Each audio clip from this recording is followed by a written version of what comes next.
ఒక పేషెంట్ నా దగ్గరికి వచ్చినప్పుడు ఒక XYZ ఇండివిజువల్ అతనికి ఒక 15 రోజుల్లో పెళ్లి ఉంది, నేనేదో శీఘ్రస్ఖలన సమస్యతో బాధపడుతున్నానని అతను వచ్చి మన దగ్గర చెప్పడం జరుగుతుంది. సో ఆ దాంట్లో మనం ఒకసారి మొత్తం ఇవాల్యుయేట్ చేసుకుంటే మొత్తం రిపోర్ట్స్ వైజ్ అన్ని నార్మల్ గా వస్తాయి. కానీ అతనిలో హెల్త్ ప్రకారంగా ఏ ఇష్యూస్ ఏం కనిపించవు. కేవలం అతను యాంగ్జైటీ, ఆందోళన, ఆతృత, అంటే అతను మ్యారీడ్ లైఫ్ లో సరిగ్గా సాటిస్ఫైడ్ గా ఉండగలడా లేడా, లేదంటే అతను మ్యారిటల్ లైఫ్ బాగుంటుందా లేదా, లేదంటే అతను ఫ్యామిలీ లైఫ్ గా అసలు ఫిట్ అవుతాడా లేదా అనేది మెయిన్ అనమాట. సో ఇట్లాంటి సైకలాజికల్ కండిషన్స్, ఇట్లాంటి అనుమానాలు, భయాలు, అపోహలు ఎప్పుడైతే మనకి డీప్ సబ్ కాన్షియస్ మైండ్ లో నాటుకుంటాయో అక్కడ నుంచి మనకి ఏవైతే హెల్త్ ప్రాబ్లమ్స్ లేవో వాటిని మనం కొని తెచ్చుకున్న వాళ్ళం అవుతామని నేను అతను కూర్చోబెట్టి కౌన్సిలింగ్ ఇవ్వడం జరిగింది.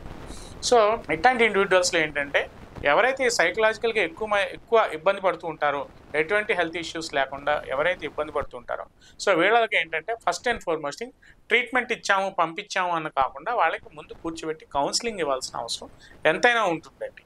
సో వీళ్ళల్లో ఆ భయాన్ని, ఆ యాంగ్జైటీని తగ్గించగలిగితే ఆటోమేటిక్గా అన్నీ నార్మల్గా ఉన్నప్పుడు సో అతనికి ఫర్దర్గా ఏదైతే మ్యారిటల్ లైఫ్ ఉందో 100% సాటిస్ఫైడ్గా బాగుంటుందని ఈ వీడియోలో నేను చెప్పదలుచుకున్నాను.